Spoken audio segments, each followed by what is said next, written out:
What up, little boo-boo patooties? Hope everybody's doing well.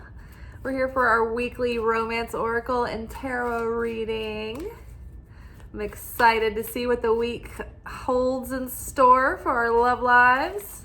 Where should we focus our attention?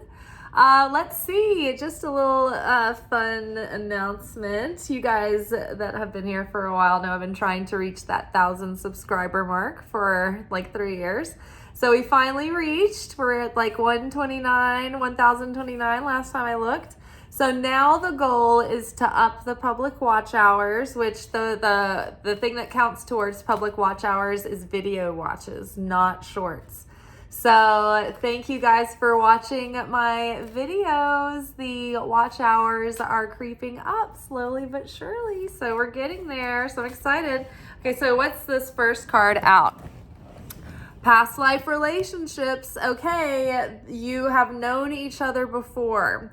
This card came up last week. So for starters, we are reborn into the new cycle. We just left that 16-year karmic cycle of Pluto's transit through Capricorn. So we're in this beautiful moment here. And so we've cleaned out a lot of our karma. So maybe the card here with past life relationship coming back around, it could literally mean that like a person from a past life is coming back around now that you've cleared karma.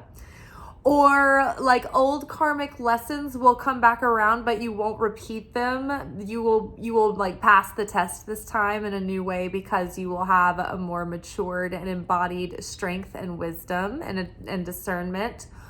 Or like you the like dream that you had for yourself in the past before you went through difficult relationship cycles is now back, and like you feel that now that you've done healing work and you're more self-realized and have more emotional intelligence and control, you have the capacity now to find and nurture and sustain the kind of relationship that you've always hoped for. So now you're like revisiting this like archetypal vision of relationship that you held in your heart from the past, but maybe it has eluded you up until now. So maybe your past hopes are circling back around. Otherwise, this may be like we're going to be starting new cycles soon. Right now, we're just in like this like nice little void where we can really revel in the moment and like think about and acknowledge and like reflect on all that has passed, like everything that we've come through, everything that we've been through, everything that we've learned, and all the ways that has shaped us and taught us and healed us and broken us open and torn us down and built us up again. So this is time to revel in that so that we preserve that wisdom and it becomes truly embodied. That way, next time around, when new love cycles come in, we are, sorry, my lip gloss was like reflecting off the light. Sometimes it's like this glare on my lip, it looks like there's something on my lip, but it doesn't. So we have new cycles coming in and new love opportunities. And so now this is a new chance to go back and reveal sparks of light where in the past we'd met with certain marker points along the journey and maybe hadn't passed those tests. And so, or maybe we just hadn't been mature enough for those different stages of meeting someone new and starting something new and building something that can last. And so now we can. Now we know what to do and what not to do. We're better equipped.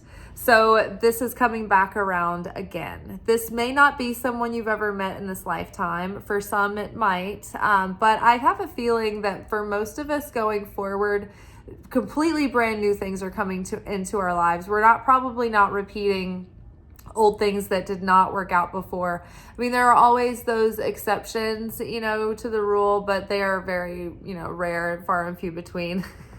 I've always like hoped for the exception, and then it always ends up blowing up in my face. It's like, maybe it's not. Oh, nope. It's definitely not the exception. It is just as it always is. Okay, so nice. Let's see what else. What else do we need to know for this week? Okay, we've got trust. This situation is calling for you to have trust. I believe very strongly that this card is representing the same message that the creator has been asking of us all week. And it's sit tight. Don't do anything crazy right now. Don't pull something new in yet. It's not the moment. It's like trying to plant your seeds just a little bit too early in the winter, and then the frost comes and kills the seedlings. So don't get impatient. The creator has really beautiful things in store, and they're just around the corner. So we don't want to get this feeling of like antsiness and dissatisfaction and boredom and ennui and angst, and want to fill the void with, say, what they would call a good time fuckboy or girl, like warm body syndrome. Like, keep your slate clean and open for that real, truly aligned person that's shortly around the corner, probably coming in very soon. We just don't maybe know them yet. And so it's like you can't really see what's coming. And so you're like, I just want to, I feel like I want to do something. I want to go places. I want to go date and all this stuff. And maybe that's what you should do, but don't like fill the space of a relationship like officially yet, because there are still people to meet. So get out there, meet people, court people, but don't like jump into like a solid commitment just yet, because you're going to have options to weigh out, and like possibly a very aligned partner is very close.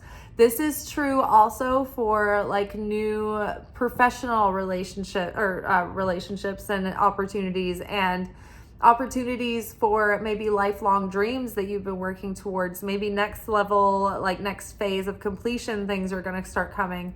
And so it's best to not get this fear of missing out, or you only live once, and then feeling reactive. And so making jumping into something without also weighing your options, looking at things from a lot of different angles, and considering things before you jump in and make commitments. So trust that the creator is working out everything in your favor, that the right thing will be brought to you, and that will be protected for you. And that, anything that doesn't work out is like, rejection is God's protection. I have learned this to be true every time. When something doesn't work out, you find out later that it wouldn't have been good for you. That maybe for somebody else it was fine, but something about it was just way off for you.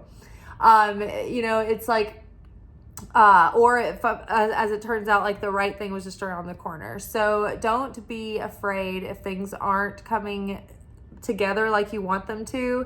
You're being protected and preserved, and the thing that is right for you, you will never miss out on it. And if you get the thing that's not right for you, it'll always give you chaos. So don't worry, all is well that ends well. Okay, and then we had the deception card come up as well with the trust card. So be careful, about where you're putting your trust. Let people earn your trust over time. Don't just jump in, like we were just saying, and try to fill the void, and jump in with a person that you like a lot, and you're like, oh, we both really like each other, we both want to see where it goes. Well, it's like that might be true, but you really don't know the person's character, unless you take things slow and you give yourself like a sober judgment, like a sober lens to judge the person through, and weigh out like their character and what kind of person they're really going to be. Because people can, fit a mold or change themselves a little bit in the beginning of the honeymoon phase of a relationship. And then once you get into this routine, for a while, and someone thinks that they've got you there, it's like then they might start changing. And so take your time getting to know people before you just trust them with giving them all your time and investing in them, and jumping into commitments with them. They might not be all that they appear to be, and this might not be as sinister as sometimes it comes across. It could vary, it could be on a spectrum of someone just seeming like they're one way, and you're projecting a lot of your own hopes and wishes on them. And, maybe they're innocent in the situation, right? But just don't jump in until you get to know someone and they earn your trust over time, and they earn the importance in your life. So someone is wearing a false mask in this relationship. So in the most benign way, sometimes we can look at someone and from the outside, they have so many shiny aspects to them that make them look so perfect for you in so many ways. But the things that are really important, the things that are going to make the relationship miserable in the end, are not as obvious. And so you're looking past all of the parts that are going to make it the same problematic relationship as every other relationship in the past, because this one is in such a perfect package, kind of thing. So take your time as you get to know people. Okay, and let's get one more oracle card, and then we'll get a little bit more clarification on with the Psychic Heart Tarot. So I think this is so funny. We have healing family issues. Every week we've oscillated between like healing mother issues, healing father issues, and this is like healing the whole family. Like just like let's include everyone in this week. So, and that's funny too, because we have Thanksgiving coming up. And Thanksgiving is Thursday this week in the United States. And it's a day that we get together and have a feast that is built around a roasted turkey or a fried turkey. And there is dressing or stuffing, depending on where you are. And lots of casseroles, mashed potatoes, sweet potato casserole, all kinds of vegetable casseroles. People do different things. And deviled eggs, of course, and rolls, and cranberry sauce, and pumpkin pies, and pecan pies, and all the things. And so we sit with our families, and we're supposed to gather and be grateful and thankful. And it's like the harvest feast celebration, marking, the Plymouth Rock era of the Pilgrims surviving their first winter in the United States.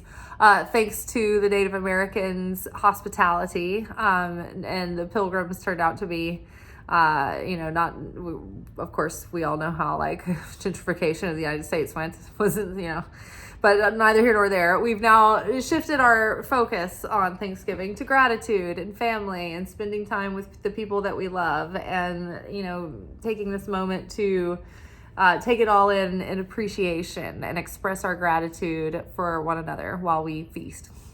And then we look forward to heavily discounted items the day after. So this is usually a time, though, that synonymous with the warm feelings that we have around these holidays. We also have the fact that all of the family is getting together. And this isn't, not all the family has gone to therapy, and not all the family has the same political opinions and views, and not all the family has the same spiritual or religious views, and not all the family has the same fashion sense and whatnot. And so everybody has these tense trigger buttons, and everyone's rubbing up against each other's tension and rough edges, and everyone has a varying degree of self-awareness, right? So this is sort of like the spiritual Super Bowl of the year, if you will. Even more so than Christmas time, because like Thanksgiving, it's all about sitting down for the meal. There's no distractions. And so yeah, we're kind of forced to just grit and bear it. But I think that this is the greatest opportunities, though, to reveal the most light and have opportunities for healing in your family. Because you can be actively annoyed by someone, and as you're feeling triggered and as you're feeling just utter disgust and anger at what they're saying, and they're just looking at their face, you can choose in that moment, like, even though I feel like nauseous, I choose to actually just accept this person and appreciate all the good things that they have about them. And even if they're completely unlovable, I'm going to look at them like I would a Larry David and choose to see them in that light and just love them for being such a wretch. Because we're all just a wretch, aren't we?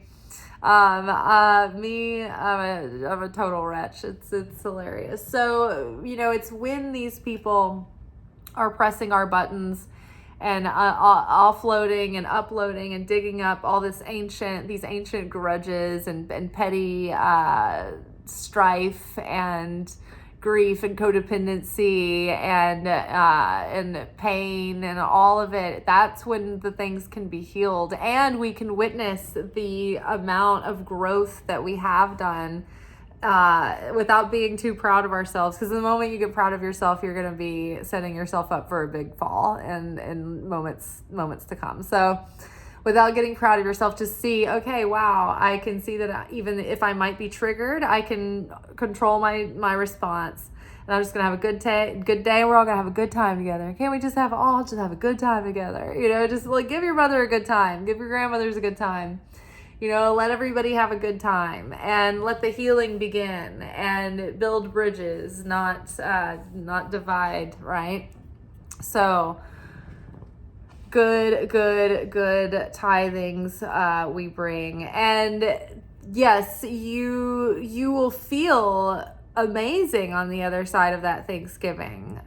Even if it's just that nobody was mortally wounded and everybody came out on the other side alive, it'll feel exhilarating instead of infuriating on the other side of it. Even though those people will be the same as they always are, you just determining that you're not gonna go sour grapes, so that it just doesn't, you can't do anything about it except for maybe change their hearts. We're not gonna change each other's minds.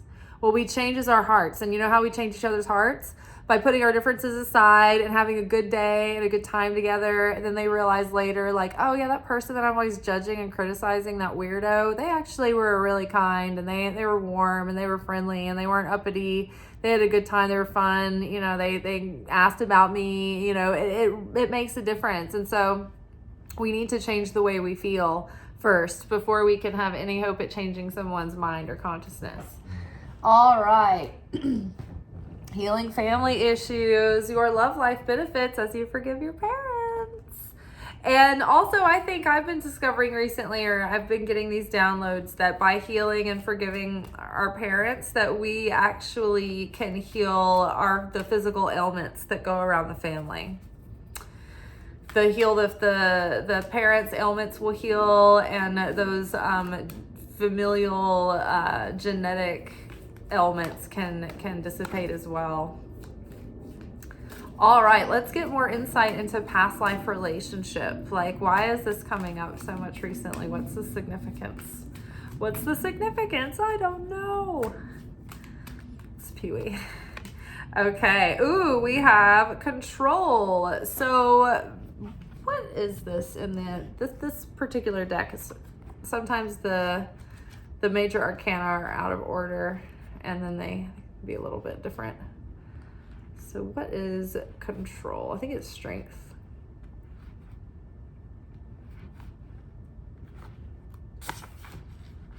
Yes, so this is the strength card. The keywords, let's see: master, influence, accept, compassion, patience, and confidence. So remember, okay, so showing gentle strength.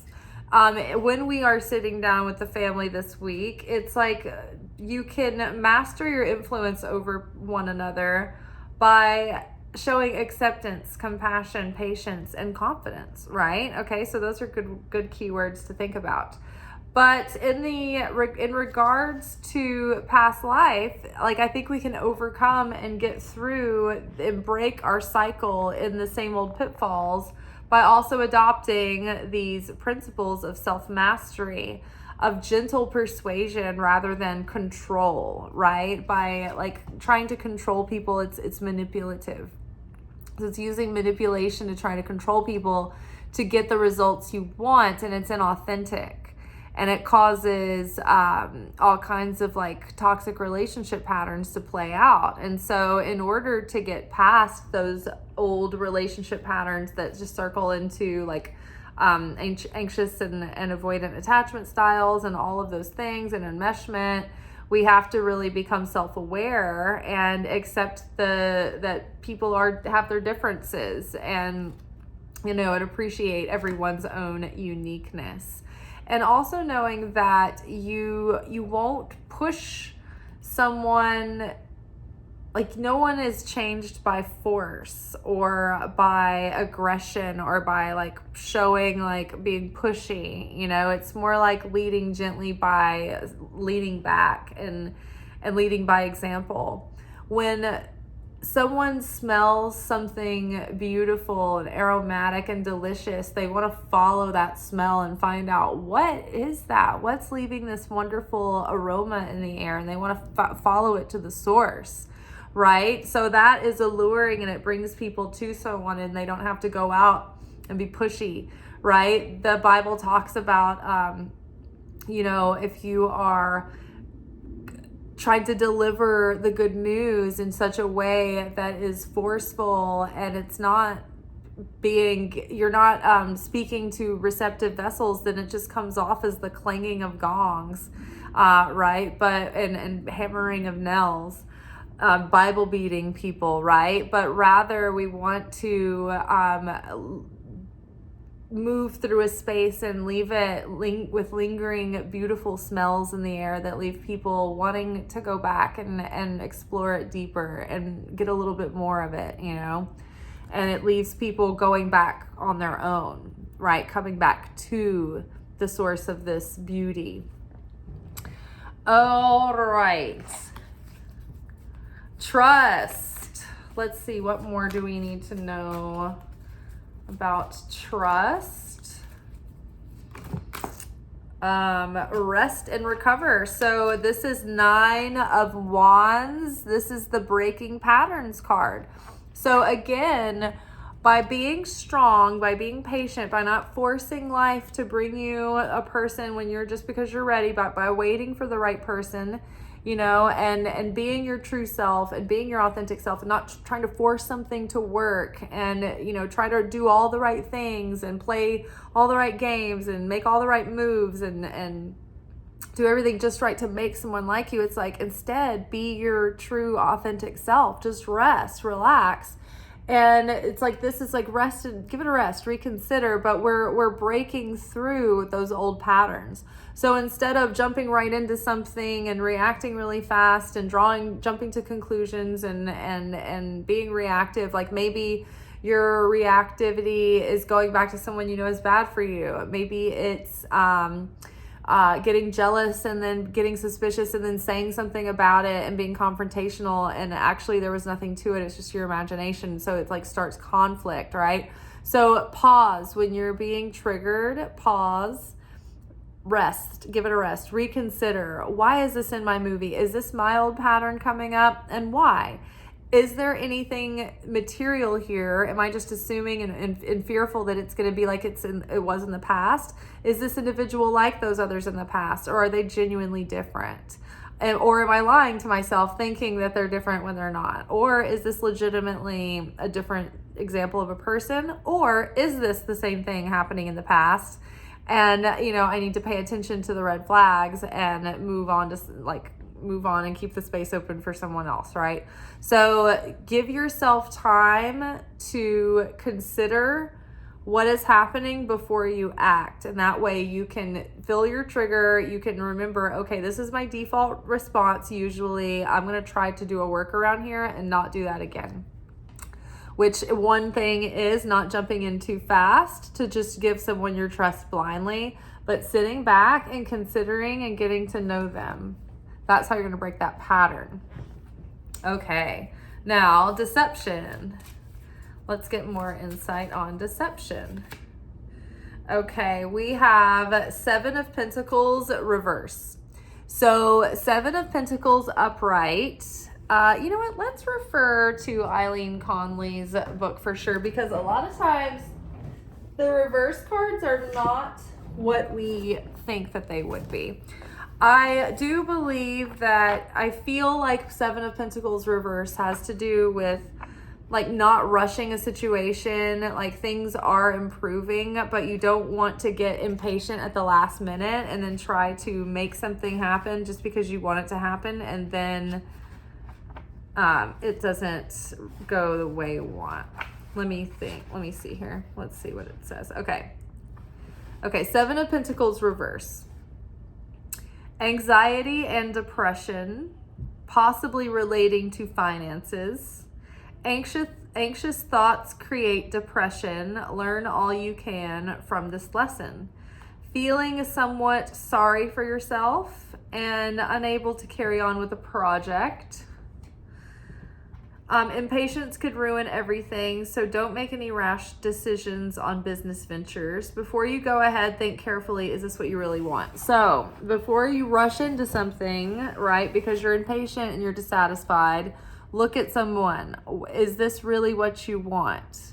Because you might just get it and then you might be stuck with something that makes you miserable. So think very carefully before you jump into something, because it might not be what it seems. Don't jump in just because you're impatient to fill the void. That good things are coming soon. Just keep holding out. Okay, and then let's get a clarification card on healing family issues. Okay, so we've got the solar plexus chakra and refusing to see. So this is that clear, like these solar plexus right under the heart chakra, that gives you that deep sense of inner knowing. That's the thing that generates your sense of self-worth and your sense of willpower. And also like your sense of decisiveness, being able to make a decisive choice. Well, here we have Two of Swords, refusing to see.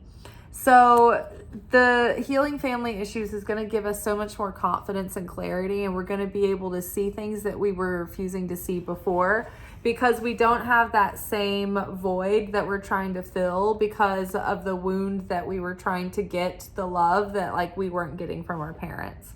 So we're seeing that now when we are like projecting our affections onto people, we can see clearly who they really are, and we can see past what we were refusing to see before. Like maybe we were looking past like definite deal breakers that people had because we either weren't confident enough and we didn't think that we could get a better option, or what we really wanted existed. And so we refused to look at how they really didn't deserve us and that we deserved better, but we settled, or we stayed in something past the point of seeing that it wasn't for us, right? So now we're taking the blinders off. We're getting in touch with our intuition, and we're trusting our intuition this time over our sentiments and our whims. So we've matured past this and we're ready to move forward. And it's because we've done so much work healing the family issues that it has given us a sense of strength and character and satisfaction within, that now it's like we're better off than we were before. So we feel stronger to say no. We feel stronger to see things for what they are, because we don't feel that tugging sense that we need to avoid certain pain, or we don't need to be distracted from certain pain or wounds. We've dealt with them now, and so it's easier to be in our own company and spend time with family and fill our love tanks with family. And so that means that it's easier to say no when romantic situations aren't quite right. All right, you guys. I hope this video serves you well. I will see y'all tomorrow for our weekend reflection message. Until then, enchanté, mon cher. Thank you for watching. If you enjoyed this video and you got something out of it, then please give it a like. Subscribe to the channel. Turn on notifications to be notified of when I drop content. Like the videos, comment, share them. Anything that you do helps these messages get out to other people who need them. So you watching a video and taking an action on it actually makes a positive difference in someone else's life.